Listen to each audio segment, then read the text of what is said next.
Good evening, and welcome to our Concerts with Commentary performance of French Delicacies. I am Judith Pannill Raiford, an Associate Professor of Voice at TU, and I am joined by my wonderful colleague, Brady McElligott, also an Associate Professor of Voice and Director of Opera Studies.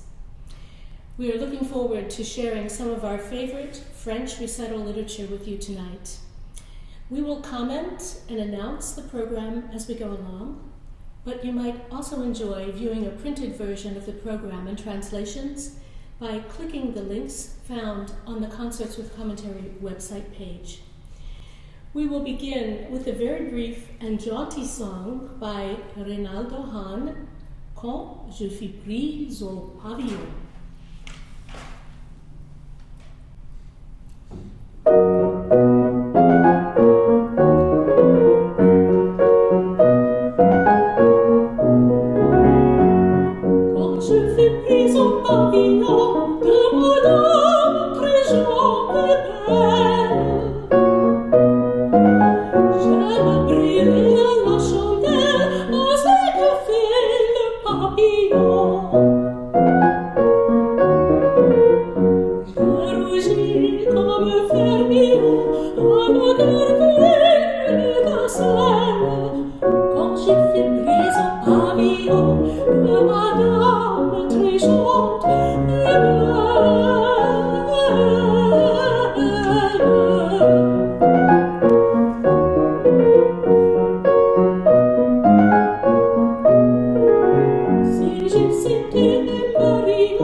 May be unfamiliar to you, but to those of us who live in the art song world, Hahn and Duparc are two of the most beloved French composers of the late 19th and early 20th century.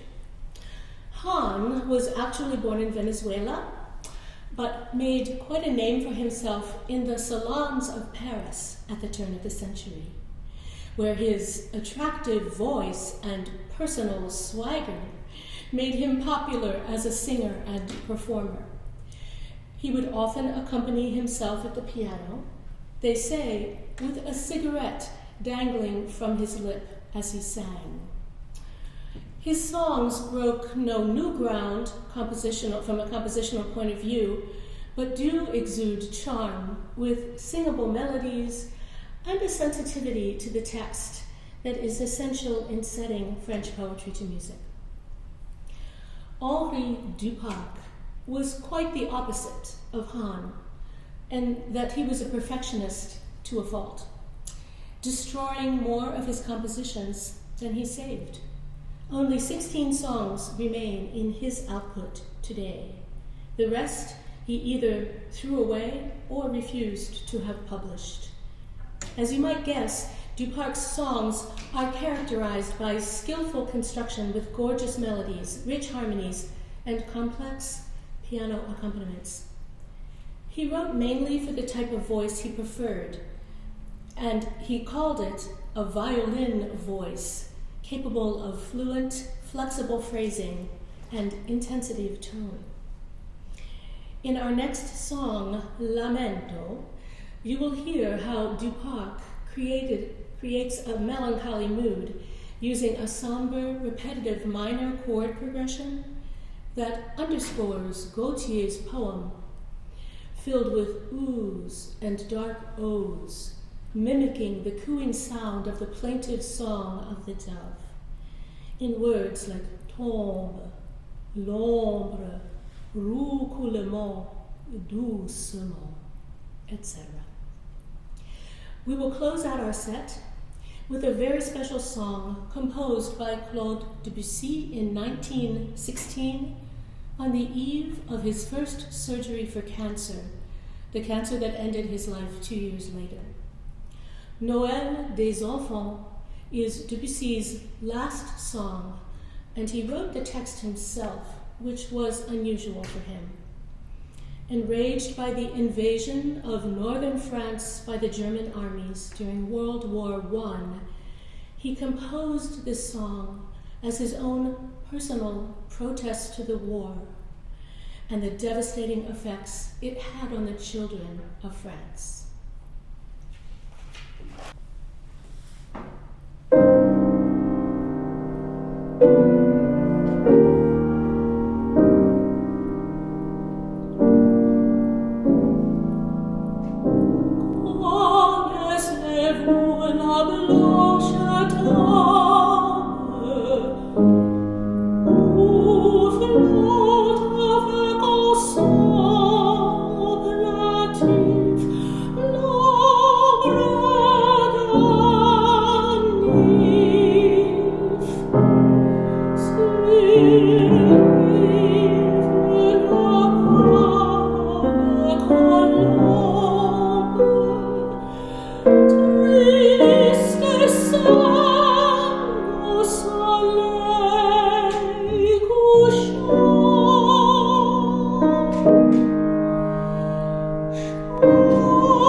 Nous n'avons plus de maison.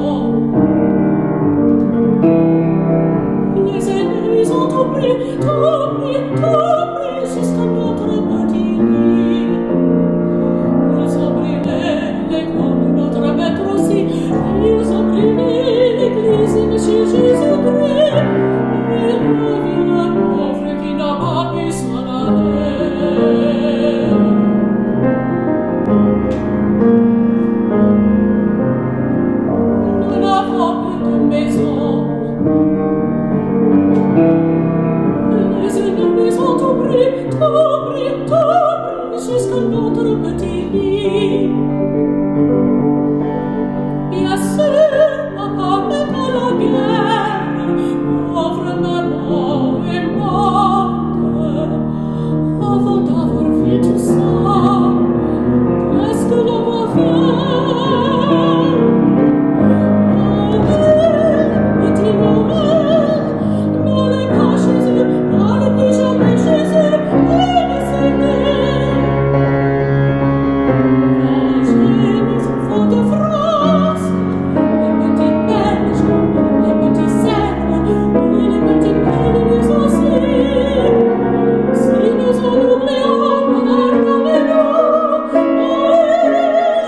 Noël, surtout, pas de chouchou, tâchez de nous redonner la paix quotidienne.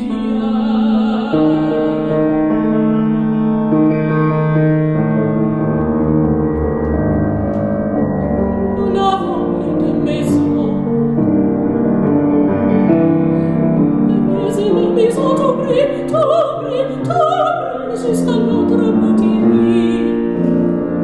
Ils ont brûlé l'école de notre maître aussi, ils ont brûlé l'église de Monsieur Jésus-Christ, et le vieux pauvre qui n'a pas pu s'en aller.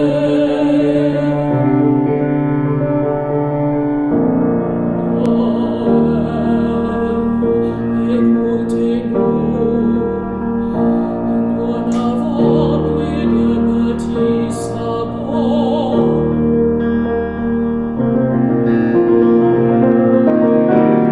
Et donnez la victoire aux enfants de France.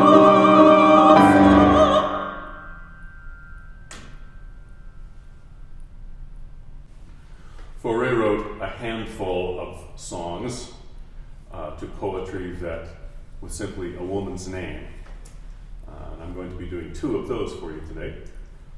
One is Lydia. We know from the poetry that Lydia has golden hair, and we know from the poetry that Sylvie has blonde hair. They are typical French love poetry. Lydia, I will say, the last verse gives you an idea of what the song is about.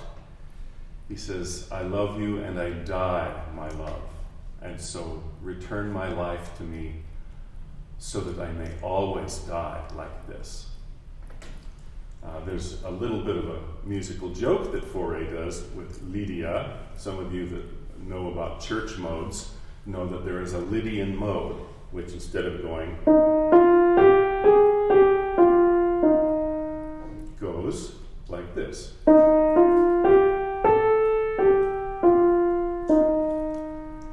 And the first phrase of this song, Lydia,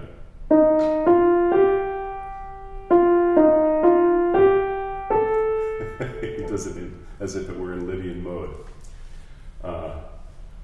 The second song, Sylvie, has a special place in my heart because it was the very first Fauré song that was ever assigned to me by my voice teacher. And it's a little bit more lively.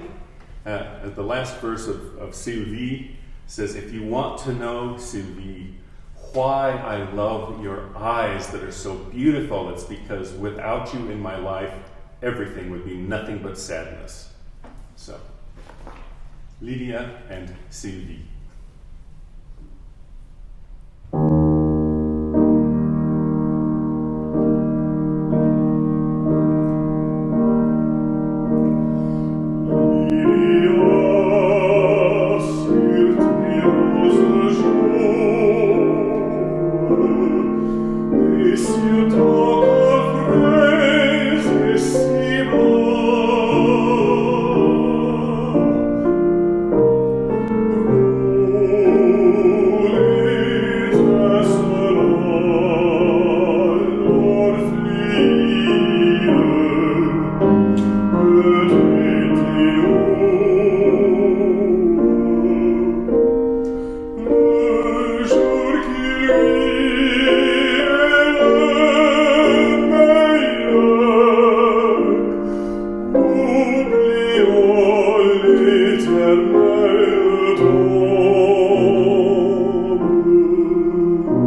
Debussy is considered by most to be the quintessential composer of impressionistic music, and his Chansons de Bilitis are a perfect example of his mastery of the style.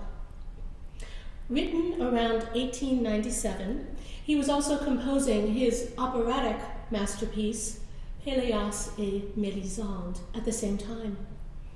His use of whole tone scales, recitative-like phrases built on one note or a very small group of intervals, duple versus triple meters, and exotic chord progressions enhance the sensual overtones pervading the text. The source of the poetry is based on a celebrated literary hoax. Debussy's close friend, Pierre Louis, claimed to have discovered this collection of poems etched into the walls of the tomb of Bilitis, an ancient, unknown Greek poetess. Of course, Louis had made the whole thing up and wrote the rather suggestive poems himself. But the false narrative that these were ancient historic verses went far in gaining a certain respectability and acceptance of the work in polite society. It will help to know that the three songs illustrate 3 seasons of love. La Flûte de Pan describes innocent and curious young love. La Chevelure explores sensuous, mature love. And the third song, Le Tombeau des Naiades, illustrates the cooling off or fading of passion over time. Here we have Debussy's Chansons de Bilitis.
Poulenc is a kind of a strange little song cycle.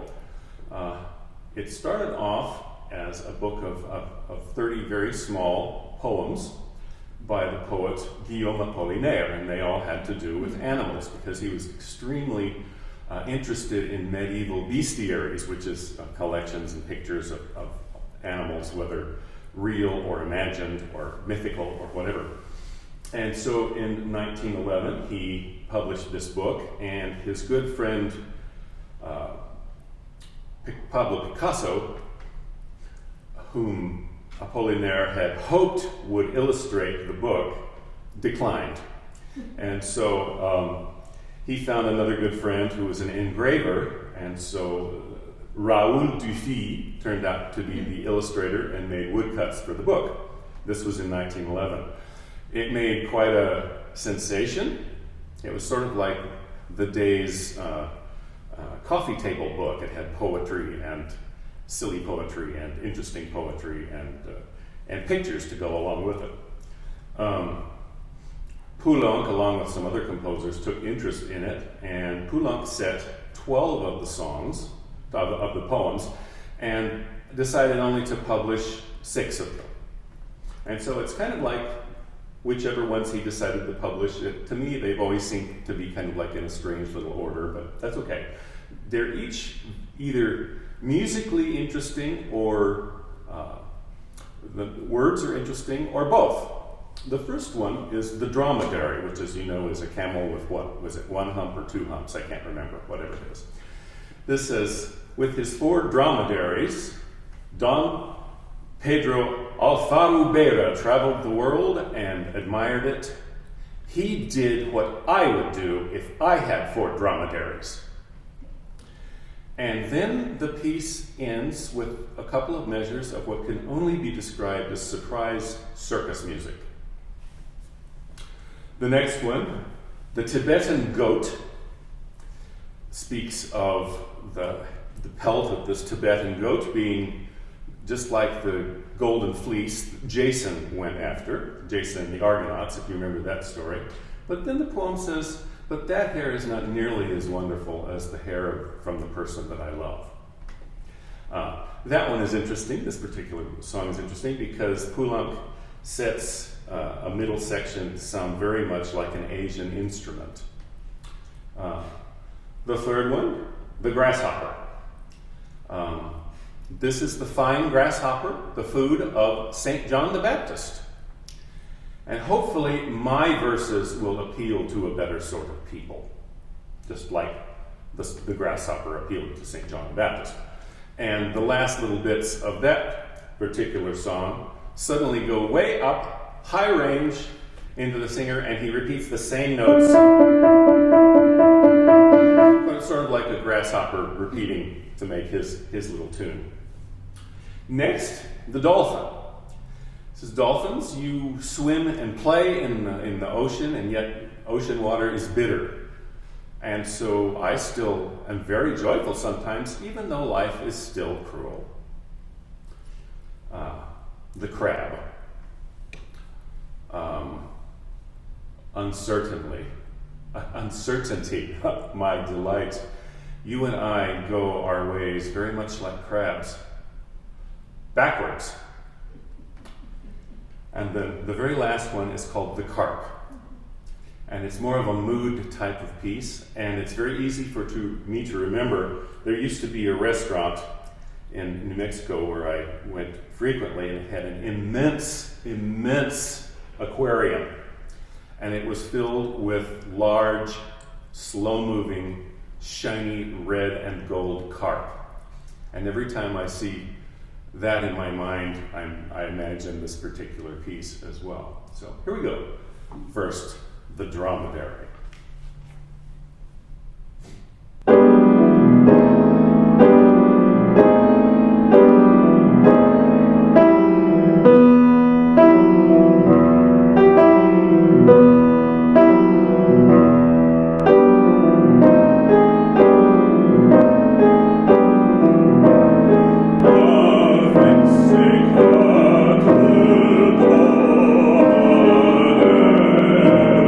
Oh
program, we do want to thank you for joining us this evening. We hope you've enjoyed watching the concert online and trust that you will check back often to view future recitals and virtual concerts through the TU website. All of us in the School of Music appreciate your support. Thank you. And now we continue our Greek theme by way of France in Ravel's 5 Mélodies Populaires Grecques, or 5 Popular Greek Songs, composed in 1907. The melodies were collected by Michel Dimitri Calvo-Corresi, a Greek friend of Ravel's, during a trip he took to the Greek islands. Throughout his career, Ravel was attracted to colorful texts of travel and adventure, especially to exotic lands, so he gladly provided arrangements of the 5 folk songs translated from Greek into French by Calvo-Corresi. Each of the songs displays a brief scene or vignette that gives us a glimpse into Greek peasant life. The morning of a wedding, a somber procession to a cemetery, a boastful gallant showing off to his beloved, field workers singing a tuneful love song as they gather their harvest, and finally an invitation to dance, have fun, and be joyful, tout gai.